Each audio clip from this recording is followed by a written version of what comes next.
Sterilisation के बाद अगर महिला गर्भवती हो जाती है तो क्या सरकार को उसको मुआवजा देना पड़ेगा। दूसरा ये कि उसका जो बच्चा अनवांटेड चाइल्ड होगा उसका जो खर्चा है पढ़ाई का, लिखाई का, परवरिश का, वो सरकार के ऊपर क्या जिम्मेदारी होगी। इस पे मद्रास हाई कोर्ट ने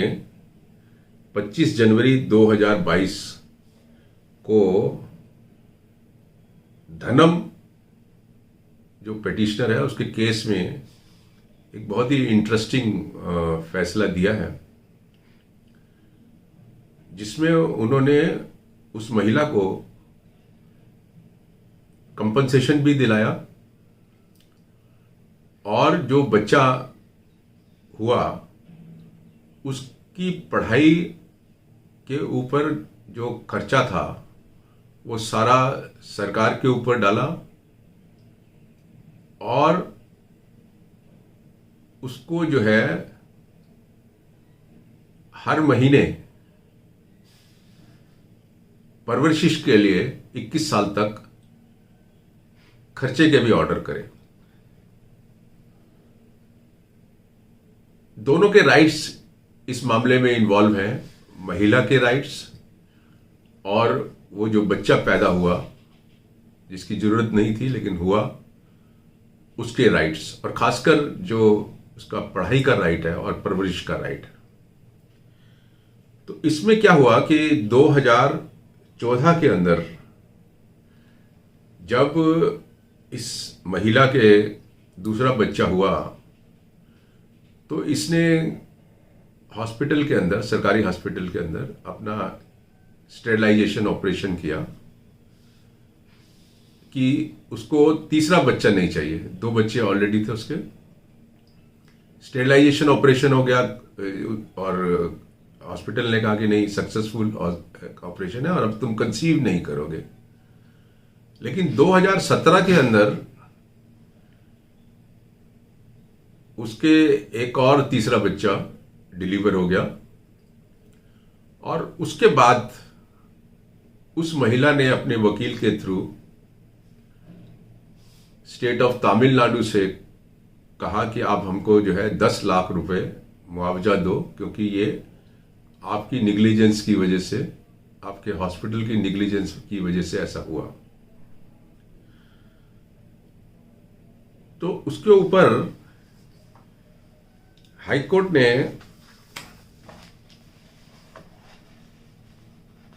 ये कहा कि हाँ, ये सरकार की निग्लिजेंस है। और इसमें इंटरेस्टिंग पार्ट एक ये भी है कि सरकार ने कहा कि हमारी जो स्कीम है उसके तहत अगर ऐसा केस होता है तो हमारे यहाँ प्रोविजन है 30,000 रुपीज मुआवजा देने का। तो कोर्ट ने उसके ऊपर बड़ी अच्छी टिप्पणी करी, उनकी दलील को रिजेक्ट कर दिया। उन्होंने लिखा है यहां, this court fails to understand as to how the negligence on the part of medical officer who performed sterilization operation on the petitioner could be made good by just awarding 30,000 irrespective of the status of the petitioner who does not wish to have child anymore, because the petitioner was already blessed with 2 female children and due to her poor financial ability and her incapacity to maintain the 3rd child all along। तो जो सरकार की दलील थी उसको high court ने reject कर दिया। और उसके बाद हाईकोर्ट ने क्या लिखा है इसमें फैसले के अंदर, in such circumstances the 3rd child is considered as unwanted child which had virtually taken birth only due to the negligence on the part of the 3rd respondent, means hospital run by the state of Tamil Nadu, in performing sterilization operation in the petitioner. Therefore, once the child was declared as unwanted child to the family of the petitioner, now the state has to bear the expenses in bringing up the unwanted child and it becomes the obligation of the state. This ये बहुत important है। Court ने कहा कि जब unwanted child family में आ गया है तो अब सरकार की जिम्मेदारी है कि वो उसके खर्चे उठाए, उसको परवरिश करने के लिए, और ये सरकार की एक लीगल ऑब्लिगेशन है। उसके बाद कोर्ट ने कहा अपने ऑर्डर्स में, therefore this court is of the view that the petitioner is certainly entitled to compensation. However, taking into consideration the poor financial status of the petitioner, who was already burdened with 2 female children and also lost the benefits under the scheme of the government in respect of the family consisting 2 female children, this court feels it appropriate to award compensation including future cost of the child's upbringing up to the age of 21 years or until her graduation on a consideration of public policy. यहाँ court ने ये कहा कि उसका क्योंकि तीसरा बच्चा हुआ तो जो गवर्नमेंट में कुछ महिलाओं को कुछ बेनिफिट्स मिलते हैं फैमिली को, वो भी नहीं मिले उसको, और कोर्ट ने कहा कि ये ठीक होगा कि उसको अवार्ड किया जाए कंपनसेशन, और चाइल्ड की अपब्रिंगिंग, फ्यूचर अपब्रिंगिंग के लिए 21 साल तक की उसको जो है उसको भी सरकार जो है वो केयर करे। कोर्ट आगे कह रही है, when the petitioner did not want third child as she and her husband had no economic means to bring up another child as already having 2 female child, and when the third child was born because of failure of sterilization operation conducted on the petitioner by the respondent who are the instrumentalities of the state, it becomes bounden duty of the state to meet the expenses for upbringing of this child. The court ने कहा कि जब ये चाहती नहीं थी अपने बच्चे को, तीसरे बच्चे को पैदा करना, और इसलिए कि वो उसको अपब्रिंग नहीं कर पाएगी, उसका परवरिश नहीं कर पाएगी, तो ऐसी स्थिति के अंदर जो है सरकार की जिम्मेदारी हो जाती है कि वो उसको जो है उसका खर्चा उठाए। हाई कोर्ट ने जो है एक सुप्रीम कोर्ट का जजमेंट है स्टेट ऑफ हरियाणा वर्सेस संतरा 2000 का, उसको भी उन्होंने रेफर किया है, और उस केस में सुप्रीम कोर्ट ने जो ऑब्जर्वेशंस करी वो बड़ी इंपॉर्टेंट है। उसमें कहा कि overs is a developing country where majority of the people live below poverty line. On account of ever increasing population, the country is almost at the saturation point so far as its resources are concerned. The principle on the basis of which damages have not been allowed on account of failed sterilization operation in other countries, either on account of public policy or on account of pleasure in having a child being offset against the claim for damages, cannot be strictly applied to Indian conditions so far as poor families are concerned. मतलब यहाँ court ने ये कहा, supreme court ने, कि दूसरे देशों के अंदर जो है ऐसी हालात में जो है कंपनसेशन नहीं दिया जाता है, लेकिन वो जो जजमेंट्स हैं वो यहां पर नहीं अप्लाई करेंगे, यहां के कंडीशंस पे नहीं अप्लाई करेंगे। फिर आगे सुप्रीम कोर्ट ने कहा, damages for the birth of an unwanted child may not be of any value for those who are already living in an affluent conditions, but those who live below the poverty line or who belong to the labor class, who earn their livelihood on a daily basis by taking up the job of an ordinary labor, cannot be denied the claim for damages on account of medical negligence. तो supreme court ने कहा कि यहाँ तो लोग गरीब हैं, तो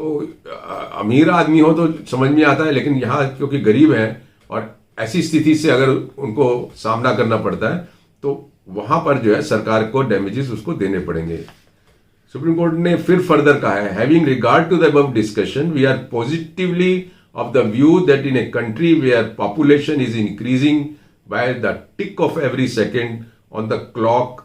and the government had taken up family planning as an important programme for the implementation of which it has created mass awakening for the use of various devices including sterilization operation. The doctor as also the state must be held responsible in damages if the sterilization operation performed by him is a failure on account of his negligence, which is directly responsible for another birth in the family, creating additional economic burden on the person who had chosen to be operated upon for sterilization. तो उन्होंने कहा कि जब sterilisation के बाद अगर किसी के बच्चा होता है और वो गरीब फैमिली में है तो ये निग्लिजेंस माना जाएगा सरकार की तरफ से और सरकार को उसको मुआवजा देना पड़ेगा। इसको रिलाई करके मद्रास हाई कोर्ट ने फाइनली जो ऑर्डर पास किया वो ये किया, in view of the above discussion this court of the view that the petition is entitled to compensation and keeping in view the economic and social background of the petitioner and other relevant circumstances, ends of justice would be met in providing the compensation of rupees 3 lakh. In addition to this, on attaining the age of 5 years, the respondents, which means government, are directed to admit the third child of the petitioner in a government or private school. She would be provided with free education, that is, no fee would be charged, and all the school fee and other fees paid shall be refunded by the respondents. All her expenses on books, stationery, uniform, and other miscellaneous educational expenses would also be met by the respondents. Further, the respondent shall pay rupees 1.2 lakh per year to meet her needs for food and proper upbringing till she completes her graduation or attaining 21 years, whichever is earlier, calculated at rupees 10,000 per month. Amount under this act would be approximately rupees 1.2 lakh. Further, the benefit granted by the government under the female child scheme shall also be extended to the petitioner. तो ये बहुत ही important मुझे लगता है कि Madras high court ने judgement दिया। 3 लाख रुपए तो महिला को जो है कंपनसेशन दिया।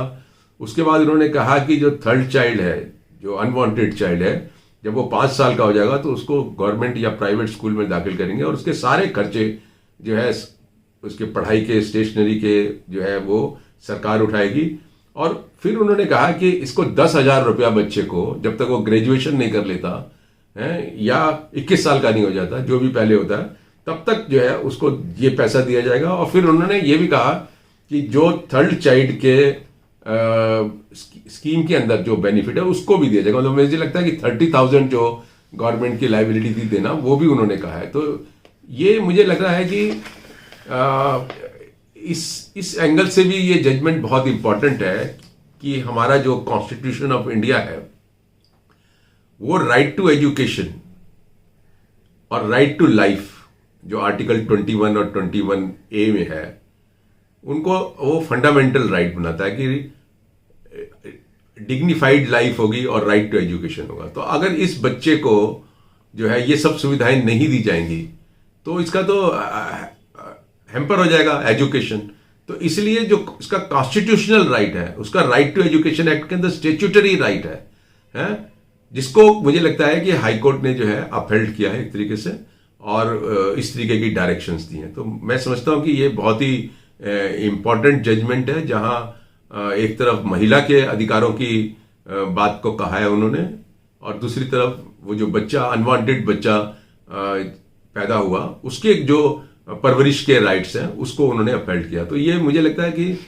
ऐसा पहली बार शायद हुआ है कि जहां महिला को कंपनसेशन के साथ साथ बच्चे को भी पढ़ने और परवरिश के राइट जो है अलग से जो है सरकार की जिम्मेदारी दिखाकर ऑर्डर पास किए हैं। Thank you.